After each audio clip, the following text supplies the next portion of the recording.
You here in attendance at Carnegie Town Hall and those watching on CityLink or on SiouxFalls.org. We'll begin today's meeting with a staff report from Interim City Clerk Sue Roust. Sue?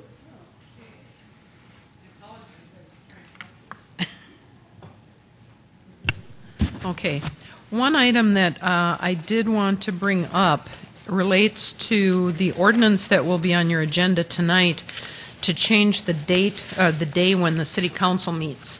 Their proposal is to, instead of Mondays, meet on Tuesdays instead.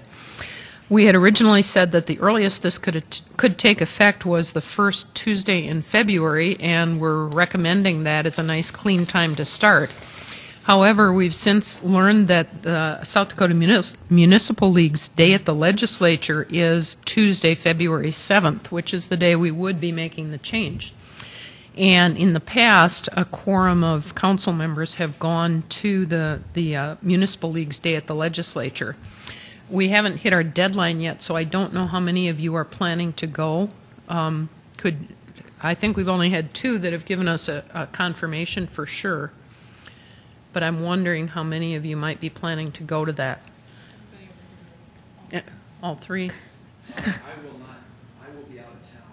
Okay, then I don't think we would have a quorum on February 7th. My suggestion then would be when that if you could give us indication on if you would prefer to change your council meeting night to Tuesdays starting on February 21st, which is the day after President's Day, so that is the day you would meet on Tuesday anyway, or if you want to just say it would be effective the beginning of March. Either way, we can change the ordinance to specify the date that it becomes effective, but we would need to know, would you want it on February 21st or the first Tuesday in March? Now, of course, this is if the ordinance does pass. That is true. We do want to have some idea of an implementation date. Any comments from the council? Councilor Brown. More of a question. It makes no difference to me, but does it make sense just to wait till the new council is seated in May?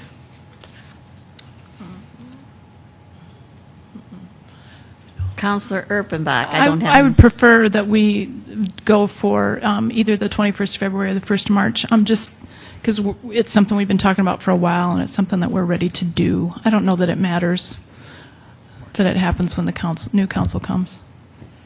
Councilor Entenmann. I'd probably say March 1st makes sense. Yeah. First of the month cut off. You will not be taking action tonight, but it helps us to have your direction. Yeah. On the final version of the ordinance that would come to you. We would list that as an effective date then. I guess my druthers would also be March 1st, or the first meeting in March. Okay. And I see a lot of heads. Then I have one more thing to report. Because we're somewhat up in the air about when the meetings will be and if you will make a change to Tuesday nights, we have not sent out the standard letter we send to pastors in Sioux Falls asking them to serve, to give the invocation at your meetings, your 7 o'clock meetings on Monday nights. We've been kind of inviting people individually because we couldn't send out the whole year's schedule. And so we will be looking for invocators for the last meeting in January and all of February. If any council member has a pastor you would care to recommend that we might contact, if you would just give me their name, we'll go ahead and make the contacts and make arrangements. But rather than just starting on the phone book and calling churches at random, I thought if you had some folks that you would suggest to us, that would be helpful. Any questions for Sue? Did you have anything else, Sue? No, I don't. Councilor Erpenbach. If I could just ask you about item 30 again, that same ordinance we were just talking about. Mm-hmm. Did you look at section 216? The subsection A that we're adding to it seems to make subsections D and E, is that right? E and F unnecessary.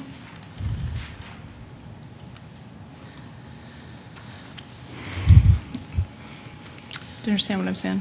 I Can we take out think E and I F? do. Because A says, A refers to the public input session at the beginning of the regular agenda. right, I believe you said E and F. right. Those really refer to later items on the agenda, and I think it's more just a standard Robert's Rules kind of thing. Typically in a meeting as formal as this one, questions are addressed through the Right. chair, and I think that's what those two are referring to. Right, it's clear that the next one after that, G, is, I guess I hadn't made that transition. That makes sense. Thank you. Any other questions for Sue? Thank you very much. We'll now go on to City Council open discussion, and at this point, I would like to call forward Director Darren Smith, who has something to address with the council. Good afternoon. Standing up here is more fun some days than others. This is one of the fun days, and I actually have a little drop. Can you turn Excuse that mic me, on? I don't believe your mics are on. Now? Is that better? Yes, Jeez, thank and you. I blew my best line. Well, at any rate, this is one of the opportunities coming in front of the council that some of us really look forward to. And again, I have a prop here in front of me. About a month ago, I think all of you know that we sent an email to the council. We also issued a press release announcing that our Affordable Housing Division in the Community Development Department had received a rather large grant from Wells Fargo. The name of the grant program specifically is a Wells Fargo Housing Foundation Leading the Way Home Priority Markets grant. Again, $75,000 to focus on neighborhood stabilization and revitalization, and it's going to help in a number of different ways. Couldn't come at a better time with what's going on at the federal level, combined with the growing needs and demands that we have in our core neighborhoods. So to take it one step further from that email and from the press release, I did want to take the opportunity with the council chair's permission to come here and in front of the council and the public personally thank Wells Fargo, and there are a couple folks from Wells Fargo here today, Wayne Miller and Lisa Jarding. And I wanted to give them an opportunity, Wayne in particular, to come up and be thanked and just talk a little bit about the program and how excited I think both of us are for this partnership. So, Wayne? Thank you, Darren. City Council, thank you for allowing me a couple moments of your time to make a few comments about the grant that we have provided to the city. My name is Wayne Miller. I'm the new market president for Wells Fargo Bank and happy to be a new member of the Sioux Falls community. I feel very privileged to be living in a community that is thriving, or at least in a better condition than most other communities that we see, especially in the not only the continental United States, but also within the Midwest. I'm joined today, obviously, as Darren had indicated, by Lisa Jarding, and Lisa Jarding really deserves most of the thank you for actually requesting this grant through the Wells Fargo Foundation. So I want to make sure that we acknowledge the fact that if it wasn't for her work, I wouldn't be standing before you today presenting you with this nice check. The Wells Fargo Foundation administers grants underneath a program like the Leading the Way Home project. And the Wells Fargo Foundation, just to give you a brief summary of what we've done over the course of the last few years, we have actually awarded $82 million and 4.5 million hours of team member volunteer hours. And we've actually mobilized 175,000 people that have put 3,600 homes into better use for families. So we've done a lot through this campaign. And the donation that we are actually providing to the City of Sioux Falls is part of a $5.5 million grant program that Wells Fargo has offered out to 52 nonprofits in the United States in 2011. So we feel very fortunate that we were able to provide monies to the Sioux Falls community, a community that obviously we have a stake in and we live in, and we're excited to see continue to grow. And I'm hopeful that in the future we can do this again. So on behalf of Wells Fargo, I'd like to obviously make the presentation of the check and hope that we can do this again in the future. So thank you. Thank you.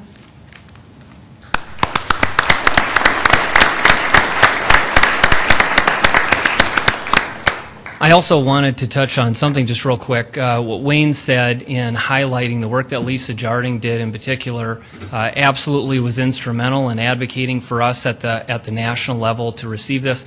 Also, at our level, Al Ruchter on our staff, Al's over here, we added grant writer to Al's job description, maybe unofficially, but this is the second grant that Al has successfully applied for, along with the help of our staff, and hopefully there will be more to come. So Wells Fargo, again, thank you. Thank you. Any other council open discussion? Seeing none, we'll go on to our presentations for this afternoon, and we'll start with top 10 city initiatives.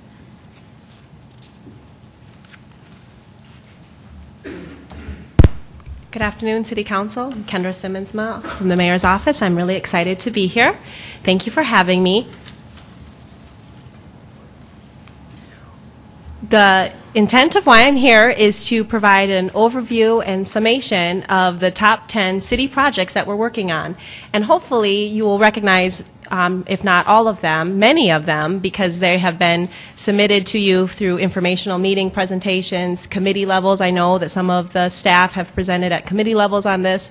So the goal is to not necessarily introduce a new project to you, but in general to introduce to you a summation of all of our initiatives, and then to let the public know what the city is working on from a top 10 projects perspective.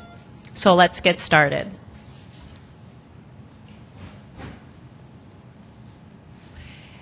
This is the list of the top 10 city projects. The first thing I'm going to tell you is that this is listed in alphabetical order, and it is intentionally listed in alphabetical order because by all rights, every project is important, and we did not find it. This is the most equitable way to present this list. And so it's just listed in alphabetical order. Starting at the top is the Community Health Transformation Effort.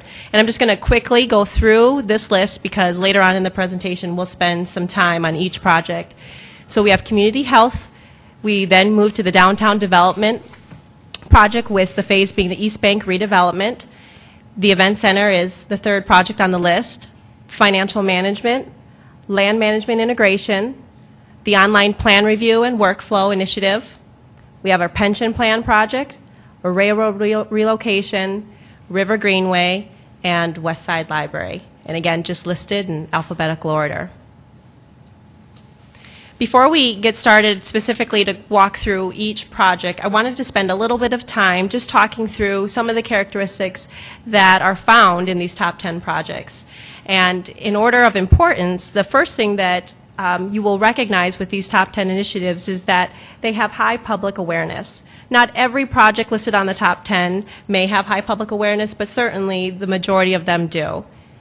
The other characteristic that is the number 2 listed on the presentation in front of you is that these projects impact the customer's experience with the city, internal customers and external customers, and so external customers being the citizens of Sioux Falls. The last three bullets, number 3 and number 4, are related, that each one of the projects listed on the top 10 are resourced from multiple departments. So as we go through each project, you'll see that the project sponsor, which I'll talk about in a minute, and the project manager may not be from the same department, and that's intentional. Because again, these projects as a top 10 cross multiple departments and are resourced from multiple departments. And so that's what bullet number 4 is that these top 10 projects impact not only a specific department, for instance, the health department, but impact more than just one department. The other characteristic I wanted to talk about before we get into each project is the project manager role. And I wanted to point it out to you just so that there's an understanding on the approach that we're taking with these top 10 projects. First of all, as a project manager, and that's my background, that's where I come from, is that a project manager really needs to have skill set that has leadership, facilitation, organization, issue management, and communication skills. It absolutely is important that those skill sets are defined and identified, and that's what sets up a successful project manager. It's not necessarily that the project manager has to understand the ins and outs of how to build a library, per se. It's more important that the project manager understands how to facilitate meetings, how to address issues, and how to do risk planning. And so, taking that approach forward, with the top 10 projects, we went out and made sure that each project was staffed with the appropriate project manager who had these skills. And by doing that, there may be times when that project manager would report and work closely with the project sponsor, which is the individual who champions and leads the effort. That project manager may not be in the department organizational structure. There could be a time when someone from engineering could report to someone from the library because that person from engineering was assigned as the project manager. And I want to reassure you, that's very typical in the project management industry, where a project manager is staffed over to a specific area to help lead a project. So with that last bullet on the slide where it says that it may not be the direct supervisor or even someone in their department, I wanted to highlight that that is very typical in standard project management practices. Speaking of practices, the best practices approach that we want to use for these top 10 projects have been incorporated with each one of these. The first thing I want to talk to you about is that we have common project phases for every one of these projects. And by definition, a project is something that's a unique endeavor that has a unique start and finish date. And so I don't want to at all give you the impression that all the projects are the same and they all can follow the same type of tasks. That's not what I'm saying here. The purpose of having common project phases allows common project management practices to be applied. And that's what we're going for. Whenever you really are trying to maximize the project success, you really want to focus on best practices in the project management community. So each of these top 10 projects all follow 5 project management phases: scope, analysis, design, implement, close. I forgot one. Scope, analysis, design, implement, and close. I got them. And so what's important with that is, again, each of the project managers assigned to the top 10 projects understand those project phases and do the proper planning and execution against those phases so that we have a better chance for success when the project is done. Also, another part of our methodology for these top 10 projects is that we have defined the roles and responsibilities for each key project team. That seems maybe that's not an important thing, but I can tell you from experience that when you get on a project team, if you don't really understand what your role is or what your responsibility is truly for that project, there can be a lot of miscommunication and a lot of rework. Our focus for the top 10 projects for each one of those projects teams is to clearly lay out who the project sponsor is, who sets the direction, who champions the effort, and who leads the team. And then who that project manager is, who's responsible for executing the vision that that project sponsor delivers.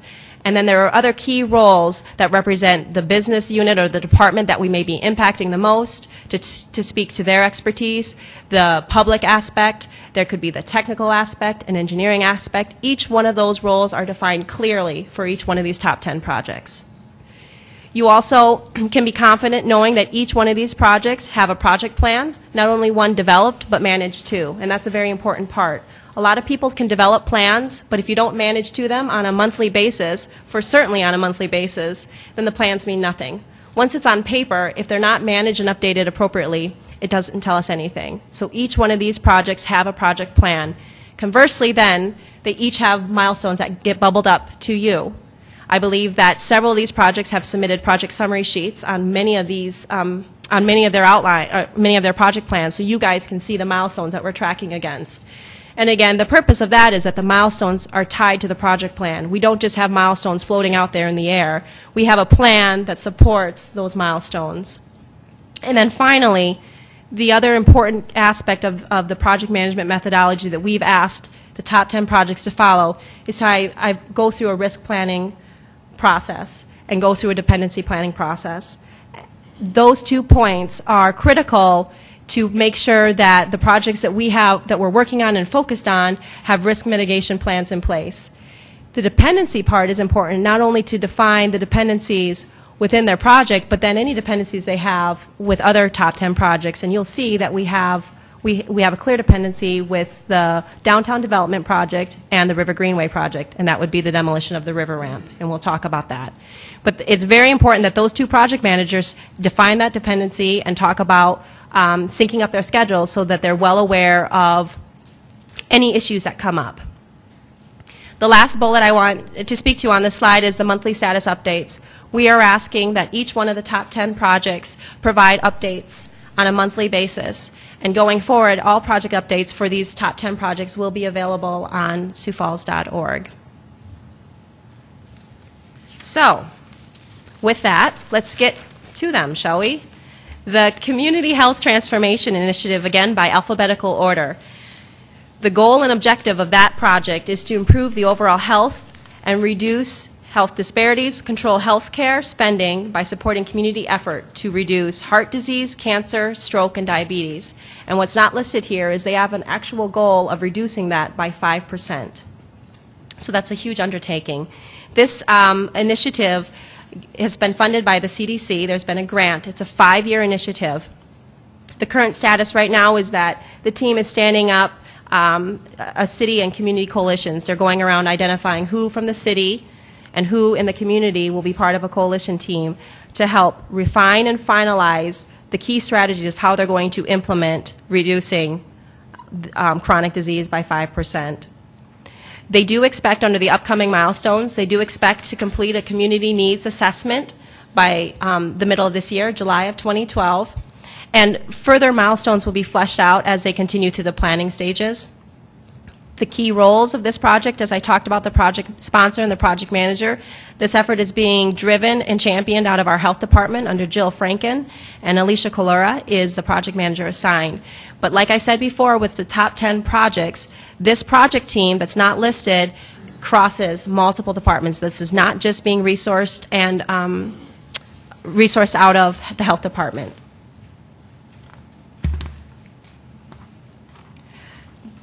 The next project on the list is the Downtown Development East Bank redevelopment effort. What I want to talk about in this project specifically is, first of all, the goal is to foster public and private partnerships that result in redevelopment and revitalization of our downtown. Currently, we're focusing on the East Bank redevelopment phase, and I know that on the agenda after me, Erica Beck will be speaking more directly about that project, so I won't go into a lot of detail. But what I wanted to highlight here is that this project, the Downtown Development Project, not only does it include the East Bank redevelopment effort, but it's also the additional phases, which would be the DeKalb Lofts, Uptown at Falls Park, 8th Street reconstruction, and et cetera. So this is a top 10 project that doesn't end after the East Bank redevelopment initiative is done. But currently, the current status for the East Bank project is that they're going through the permitting process with the Corps of Engineers for the river ramp demolition. And that's a critical part, not only for this project, but for the success of the River Greenway project, because that's a dependency that we're watching very closely. The upcoming milestones is that we hope to have the demolition of the river ramp in February through May of this year, and the hotel construction starting in June. Darren Smith, this is being led out of community development. Darren Smith is the project sponsor. He's championing the effort, and our project manager is Erica Beck, and she'll provide more details here after my presentation. The Event Center project is the next one on the list. Of course, all of you are familiar with the Event Center project, but we'll just go through and give you an update or a snapshot on where we're at. Obviously, or hopefully it's obvious that the goal and the objective of this project is to build a quality multi-purpose facility that hosts sporting events, conventions, and banquets and concerts, and that all improve the quality of life and stimulate the economic return to the citizens of Sioux Falls. Our current status, for those who are not aware, is that we're currently asking for citizen applications for the 2 design committees that we have, that we're looking for feedback. And I can just tell you on a side note that we have over 30 applications in for those 2 committees. And we're also preparing for our design kickoff meeting that's going to be held later this week, where all of our consultants will come in and to start to really work on the design. Upcoming milestones, we're working towards a design development completion date by June of this year, with groundbreaking, shovel in the ground in August of 2012. You all know that the key champion of this project is our mayor, Mike Huther, and I am your project manager. The next initiative project on the top 10 list is the financial management project. Really, the focus of this project is to modernize the service delivery, improve information flow, and reduce the cost of business through the use of new technology. So that's a mouthful. What does that mean? We're looking at updating our financial software to better utilize our customer service interactions with our internal and external clients. Right now, there's a lot of disparate systems, a lot of redundant data, and we don't have great internal controls within our systems. And so this will really improve the way that we do our business and reduce the cost of doing it. The current status of this initiative is that they're actually going through contract negotiations with their preferred vendor, which is Tyler Technologies. They went through an RFP process and an evaluation process, and they've selected that Tyler's the preferred vendor, and they're just working through contracts now. They hope to have the contract negotiated by February, so next month, and then at that point they also hope to have identified the project team moving forward. At this point, this is being championed out of our finance department with Tom Huber as our sponsor, and Krista Stussy is the project manager, and she is also out of our finance department. The next project on the list is the Land Management Integration Project. The goal of the Land Management Integration Project is to create functionality in business operations through the integration of current land management systems. And again, that seems a little bit of a mouthful as well. What we're really saying here is, similar to our financial systems, we have disparate systems on the land management side. The things that we do under land management, where it's code enforcement, building permits, land development, inspections, and zoning, all of that work is done through lots of different systems. This project, this land management software, will help us bring those integrations together tighter, will reduce data entry points, will have more control on the data source, and just provide a better ease of the use of the system, both internally and externally. The team is currently selected EnerGov. They went through a selection process as well, and they're also selected them as their preferred vendor and going through contract negotiations with them. They have a very similar timeline you'll see, or you'll notice, as the financial management project, because in the beginning, when the RFP went out, both of these projects were tied together. And I know that these projects have been presented at a fiscal committee level as tied together. So I just wanted to highlight that they are now being run separately. And the main reason they're being run separately is because they're impacting different teams, and we believe we need separate focus, separate project managers, separate project sponsors. You can see here that our timelines, though, at this point are still the same as the financial, where we want to finalize our contract with EnerGov in February, and we are working to identify the project team going forward, also due out in February. This is being led out of we have 2 sponsors here, being led out of our engineering and our planning teams, Chad Heavey and Kevin Smith, and Deborah Gajkowski from planning is the project manager. This, again, is a great example of a top 10 project because it crosses multiple departments and is resourced with multiple people outside of just engineering and planning.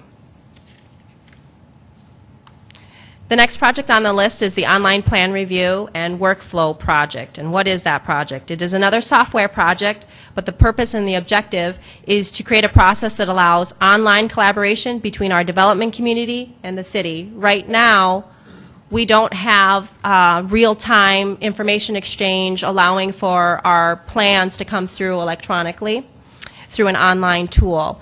It's done through email, and there's a lot of manual steps and processes to get comments back to the development community. This initiative was spearheaded after a report from iBailey came to the city recommending that we make some changes. And so this is what this project is.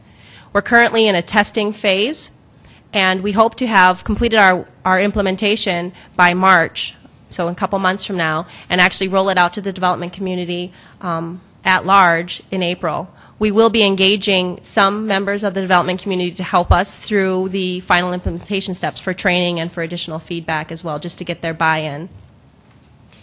This project is being sponsored by Public Works and by Planning and Building Services. Mark Cotter and Mike Cooper are your sponsors. And this is another good example with Corey Poutsier being the project manager. He's from IT, but again, for this project, he works directly with Mark and Mike. And his IT management team understands that and resourced Corey to play the role of the project manager for this initiative. So this just speaks to what I was talking about earlier, how it's very common to have a project manager with the right skill set assigned to a project, even though it might not be within the department that they work in. Pension plan is the next project on the list. The goal and objective of this project was to analyze, recommend, and implement changes to our pension plan in an effort to reduce and stabilize the city's contribution rates. We currently are working with our consultant, Kavanaugh McDonald, preparing recommendations for potential plan changes. The upcoming tasks for that, then, is for the report from Kavanaugh McDonald to be submitted to the pension boards for review and consideration, and that's scheduled to be done next month. And then recommendations to the mayor and the city council will be done in March. Bill O'Toole from our HR department is leading this initiative, and the project manager is Angie Youthy, also from HR. We have the railroad relocation next. The goal and objective of this initiative was to, or is to, assess the feasibility of removing the rail yard out of our downtown area and determine options for its relocation. And by doing this, this would create a redevelopment opportunity in the core part of our downtown. The current status, which I'm sure a lot of you are aware of because I know that Josh Peterson was just here, well, not just here, but was here a few months ago giving you an update. But the current status is that they're evaluating the alternate Site 1 rail yard designs. And just to refresh your memory, the Site 1 is the site that's west of the Timberline Avenue.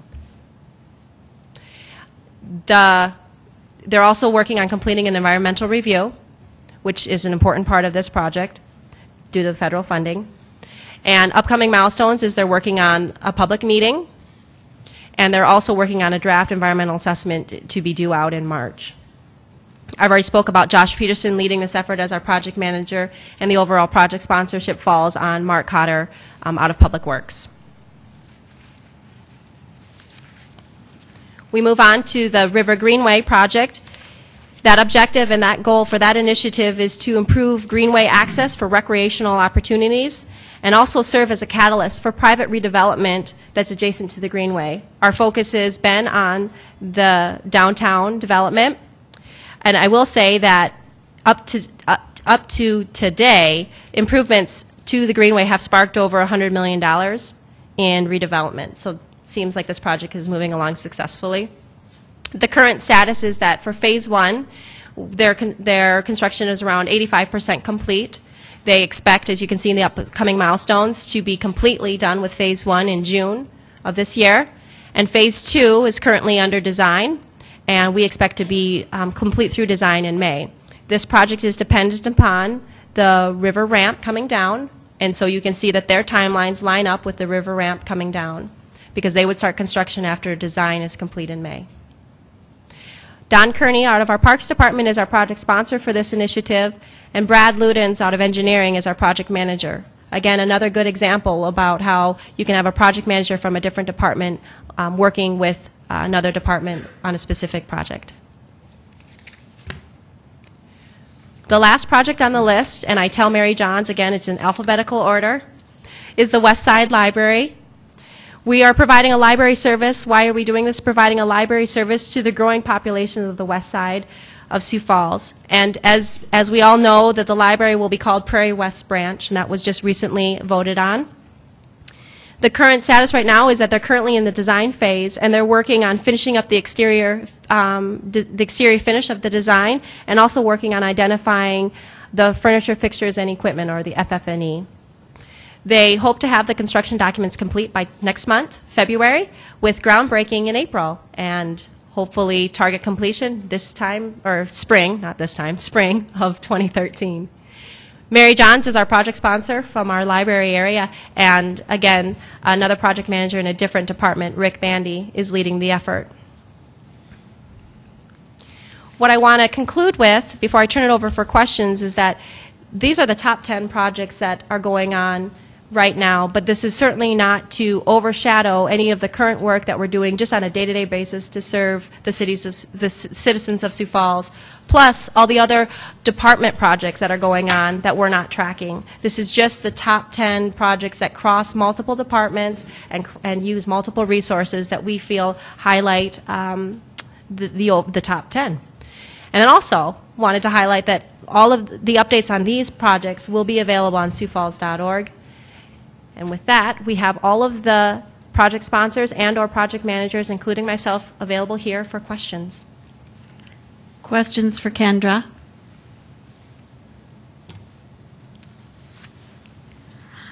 Thank you very Sue? much. Excuse me, Councilman. Just the updates, do you plan on posting those on the website then, or do you plan on coming back in and giving us a public update again in the future on these 10 projects? Sure. So the updates for each project will be available on siouxfalls.org, and I certainly can come back on a regular basis to provide updates as well. Okay, thank you.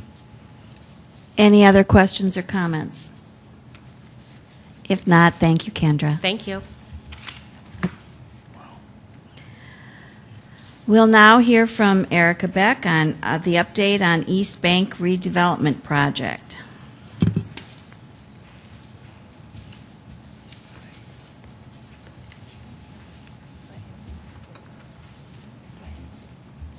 Welcome, Erica. Good afternoon. Erica Beck with Community Development. Thank you for providing me with the opportunity to give you an update on this exciting project downtown. As you all know, we've been working for quite some time on moving this project forward and seeing exciting things happen downtown. I'll just give you a little bit of a general idea and scope of what we're going to talk about today. The scope of this project includes multiple phases. Each, as Kendra indicated, including their own risks and dependencies, and so we want to talk a little bit about that as well. But you'll note on here that really there's 3 bullet points that I wanted to stress to you that are included within this project overall. Removal of the river ramp, of course, is first and foremost. Development of that city-owned property where the river ramp sits on the east bank. And then, of course, improvements to the river greenway that we anticipate to follow. Just to give you a general idea of what we're talking about, where we're at, this is an aerial image that's out of date now because of the construction that's going on the Schoenemann's property with CNA. But this gives you a general idea of that East Bank area and specifically what we're working on in terms of our project and the city-owned property. So you see the river ramp sitting there straddling the river, and then the East Bank, that surface parking lot, that's what we're working on in terms of redevelopment. And just to give you a little bit of a general idea as well in terms of our project team and who we're working with on this effort, we are working with numerous internal departments, including engineering, our public parking system, the Parks Department, and then a number of external groups as well, including Walker Parking Consultants, Downtown Sioux Falls, and then, of course, the developers that we've awarded the project to, who are now using the LLC, River Greenway Hospitality LLC. And then I just wanted to talk a little bit, if I could, in general about the vision for this area, because I think we don't probably stress that enough, but really the vision for the East Bank in terms of redevelopment was identified many, many years ago, and most recently within our 2015 downtown plan. Really that started a couple of years ago with the renovation of the 8th and Railroad Center on the East Bank, the demolition of the Zip Feed Mill, the subsequent construction of Shrapa Place, CNA's construction starting last year, and now the exciting development that we would like to see occur on this site as well with a new hotel. Just to go over some of our project milestones, we've had a number of them just because, again, we have different phases involved with this project. But as you all know, we issued an RFP for redevelopment of that site quite some time ago. We received a proposal from C.R. Lloyd Associates, which was a LLC made up of Craig Lloyd and Paul Haig. The evaluation committees have met several times to discuss that proposal. We publicly awarded that project on November 1st. We're currently working with the Corps of Engineers on permitting the project, although we feel that that's going very well. We've received initial comments back from them in terms of providing them with some signatures at the city level, and we anticipate receiving that permit back within the next 2 weeks, hopefully. We're working on a proposed TIF district with the developers, which is not uncommon in the downtown area. We've done some recent soil borings on the property with Lloyd's and Haig's, and we found that there is some environmental contamination on the site, so we anticipate utilizing that TIF district to help with cover the costs of that remediation, as well as demolition of the river ramp. And that TIF district will actually be going to Planning Commission tomorrow night. We anticipate that coming before the council on the 17th of January. Also, just for everyone to be aware of, the developers actually last week submitted their application for the Hilton Garden Inn franchise, and so we're very excited about that. Paul Haig has done a really good job at marketing the site to the Hilton franchise.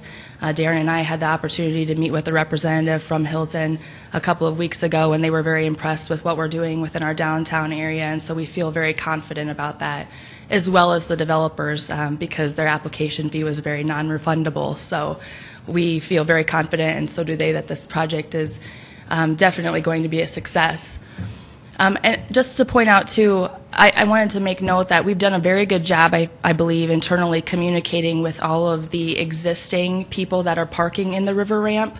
Matt Nelson, our Public Parking Division Manager, has been in contact with not only the individuals that park in the ramp now, but also the employers that represent those individuals. So we've had communications with them since November of 2010, because we've all known that this was, you know, a date that we were looking towards in terms of demolishing the ramp and moving forward in that effort. And so we've done a very good job with that, and Matt's actually in the audience as well if you have any specific questions on that effort. I'm going down the list here. The finalization of the development agreement between the city and River Greenway Hospitality. Our intent is to have that done, and we'll make that available to all of you by the time that we bring that TIF district forward to you also, which I indicated earlier was going to be January 17th of this year. Again, just to kind of give you an idea of all the different phases, Paul Haig is moving forward with an alcohol license application for the restaurant in the hotel.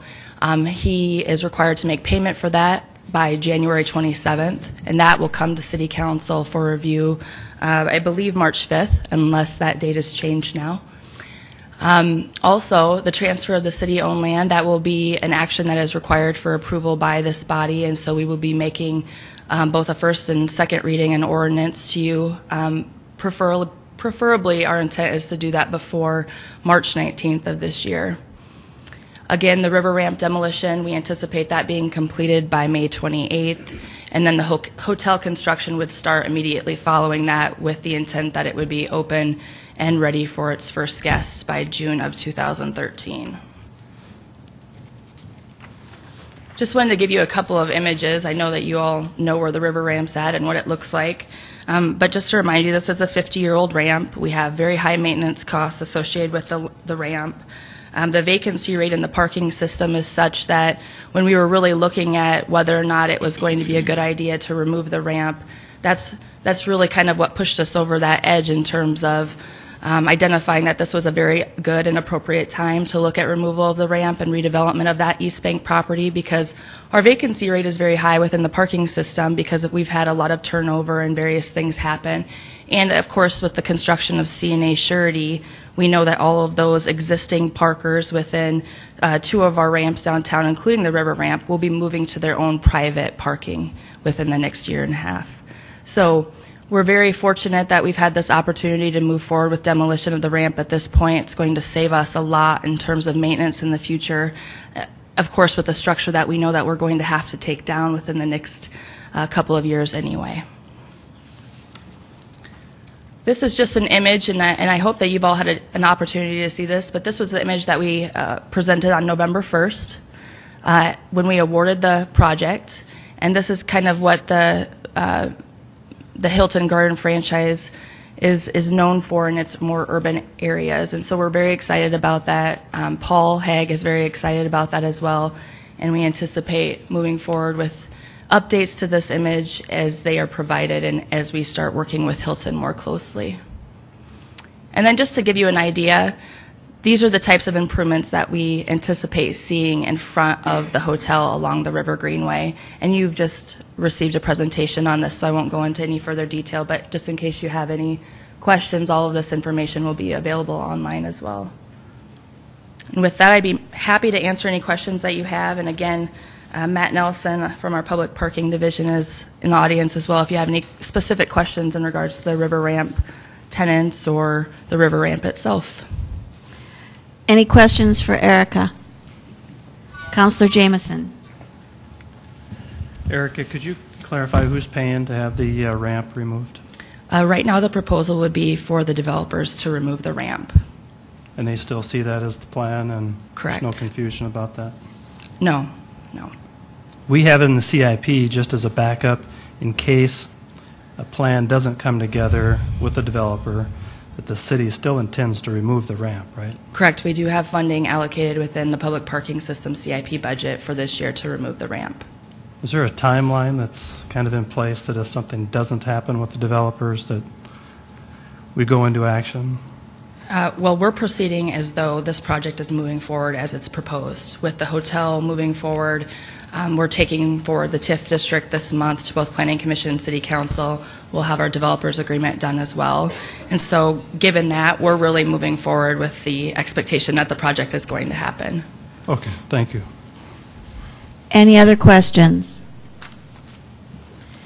If not, thank you, Erica. I would now entertain a motion to go into executive session pursuant to SDCL 1-25-2, Section 1, and to consult with legal counsel pursuant to SDCL 1-25-2, Section 3. So moved, Erpenbach. All those in favor signify by saying aye. Aye. All opposed, same sign. We'll now go into executive session.